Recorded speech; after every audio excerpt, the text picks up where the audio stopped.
आज हमारे साथ हैं मोहन रंजन जी, हमारे सीनियर वेटरन हैं और बहुत दिन से पूर्व सैनिकों के कल्याण के लिए कार्य कर रहे हैं। इनको पेंशन और के बारे में डीप नॉलेज है और बहुत सारी संस्थाओं से जुड़े हुए हैं। हम समझ सकते हैं चेन्नई से चलकर यहाँ पे आए हैं। पूर्व सैनिकों के लिए कितना जज्बा है इनके मन में। हम रंजन साहब से पूछना चाहेंगे कि लगातार 20 तारीख से 20 फरवरी से जंतर मंतर पर धरना चल रहा है, लेकिन कुछ जो हमारे सैनिक भाई हैं, जेसीओ जवान हैं, कुछ संगठनों में मतभेद भी थोड़े थोड़े उभर के दिखाई देते हैं। तो इनको दूर करने के लिए रंजन साहब के पास क्या प्लान है? रंजन साहब।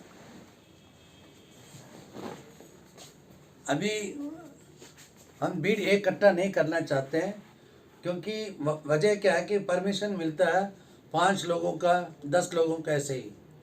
जिस दिन ज़रूरत पड़ेगा उस दिन हम अपने स्टैंडिंग या हमारे जो टोटल मेथड चेंज कर लेंगे। और जिस दिन हमारा जो है कॉन्फेडरेशन का स्ट्रक्चर अगर कॉन्क्रीट हो जाएगा तो एक ही दिन में पूरे इंडिया में है ना, हर एक स्टेट में एक ही दिन में हर एक डिस्ट्रिक्ट में हमारा आंदोलन कर सकते। आज हमारे साथ हैं मोहन रंजन जी, हमारे सीनियर वेटरन हैं और बहुत दिन से पूर्व सैनिकों के कल्याण के लिए कार्य कर रहे हैं। इनको पेंशन और के बारे में डीप नॉलेज है और बहुत सारी संस्थाओं से जुड़े हुए हैं। हम समझ सकते हैं चेन्नई से चलकर यहाँ पे आए हैं। पूर्व सैनिकों के लिए कितना जज्बा है इनके मन में। हम रंजन साहब से पूछना चाहेंगे कि लगातार 20 तारीख से 20 फरवरी से जंतर मंतर पर धरना चल रहा है, लेकिन कुछ जो हमारे सैनिक भाई हैं, जेसीओ जवान हैं, कुछ संगठनों में मतभेद भी थोड़े थोड़े उभर के दिखाई देते हैं। तो इनको दूर करने के लिए रंजन साहब के पास क्या प्लान है? रंजन साहब। अभी हम भीड़ इकट्ठा नहीं करना चाहते हैं, क्योंकि वजह क्या है कि परमिशन मिलता है 5 लोगों का, 10 लोगों का, ऐसे ही। जिस दिन ज़रूरत पड़ेगा उस दिन हम अपने स्टैंडिंग या हमारे जो टोटल मेथड चेंज कर लेंगे। और जिस दिन हमारा जो है कॉन्फेडरेशन का स्ट्रक्चर अगर कॉन्क्रीट हो जाएगा तो एक ही दिन में पूरे इंडिया में है ना, हर एक स्टेट में एक ही दिन में हर एक डिस्ट्रिक्ट में हमारा आंदोलन कर सकते। हम गवर्नमेंट से भीख नहीं मांग रहे हैं, जो कुछ भी है हमारा हक है। और 1 रैंक 1 पेंशन उसका एक भाग है। 1 रैंक 1 पेंशन के अलावा और भी ऐसे बहुत सारे मुद्दे हैं जो हमारे जवान नहीं जानते हैं।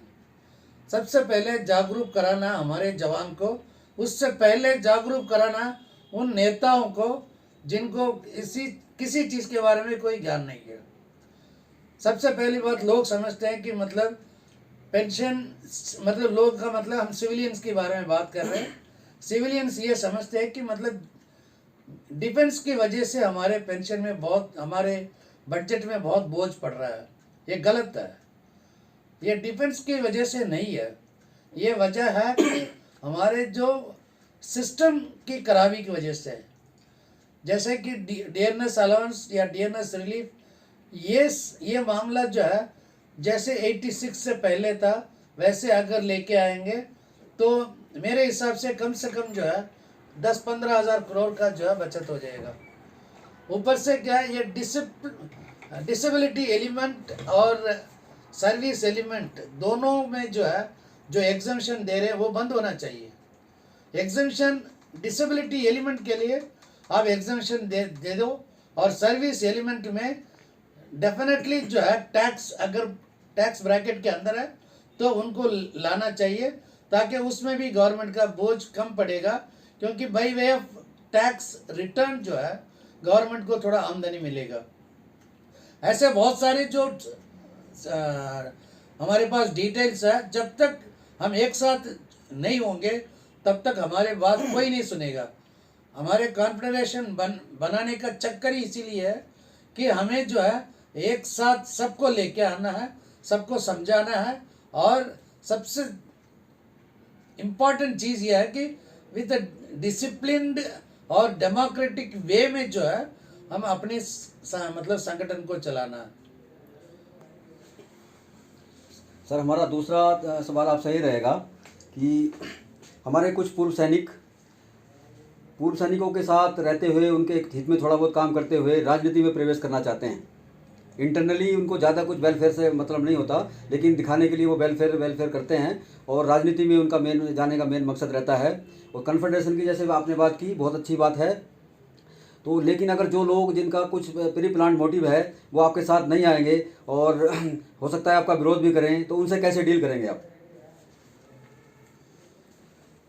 कोई आए ना आए, उससे कॉन्फेडरेशन को कोई नुकसान नहीं है, क्योंकि एक बार कॉन्फेडरेशन स्ट्रांग हो जाएगा ना, अपने आप उनके साथ जो लोग हैं वो पूछेंगे कि मतलब खुद ही पूछेंगे वो, क्योंकि जहाँ तक मैंने देखा जवान उन्हीं के साथ जाते हैं जिनकी वजह से उनको कुछ फ़ायदा मिलता है और जिनके ऊपर उनको कॉन्फिडेंस हो। मैंने जो भी देखा है, जो संगठन सेल्फ इंटरेस्ट के साथ अपनी पर्सनल मोटिव के लिए जो भी चलाता है, कुछ दिन के बाद वो भाग जाते हैं। और जो संगठन विदाउट एनी सेल्फिश मोटो, विदाउट एनी सेल्फ इंटरेस्ट वो काम करते हैं, वो लास्ट तक वो काम करते हैं। इसका बहुत एग्जाम्पल मैं दे सकता हूँ, क्योंकि जो चलाते हैं 2016 से एक संगठन है, वो संगठन नहीं कह सकता हूँ, वेलफेयर ट्रस्ट है, एक्स सर्विसमैन वेलफेयर ट्रस्ट। आज तक न जाने पता नहीं कितने करोड़ों रुपया लोगों को दिलाया पूरे तमिलनाडु के अंदर। हम लोगों ने उन्हीं से सीखा है सर्विस कैसे दिया जाता है। तो वैसे जो लोग हैं वही हमारे काम आएंगे। जो पर्सनल इंटरेस्ट के साथ जो भी आएगा, कुछ दिन के बाद वो भाग जाएगा, तो क्योंकि उनमें ट्रांसपेरेंसी नहीं है। ट्रांसपेरेंसी का मतलब लोग नहीं समझते हैं। ट्रांसपेरेंसी का मतलब है जो भी मेंबर रात को 2 बजे फ़ोन करके अगर पूछेगा संगठन का जो अकाउंट सिस्टम क्या है, सुबह तक उसको जवाब देना है। मतलब रात को 2 बजे नहीं, any time during working hours. अगर कोई भी मेंबर है, अगर उसको थोड़ा भी शक है कि अकाउंट्स में, तो इमीडिएटली उनको बताना चाहिए। और जो संगठन ऐसे काम करते हैं ना, वही सच्चा संगठन है।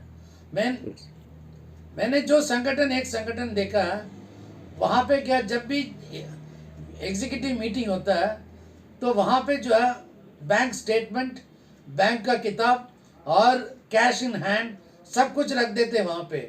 जितने भी एग्जीक्यूटिव मेंबर है वो पूरा चेक करके साइन करते हैं कि yes, found everything in order. तो ऐसे संगठन को हम अपने साथ लेंगे, वो कभी नहीं भागेगा, कभी किसी को धोखा नहीं देगा। जो पर्सनल इंटरेस्ट, पॉलिटिकल इंटरेस्ट को हम दूर कर देंगे। बहुत बहुत धन्यवाद रंजन साहब। हमें आशा है जिस जोश के साथ आप काम कर रहे हैं, ये कन्फेडरेशन की मुहिम बहुत जल्दी सक्सेस होगी। बहुत बहुत धन्यवाद, बहुत बहुत शुभकामनाएं।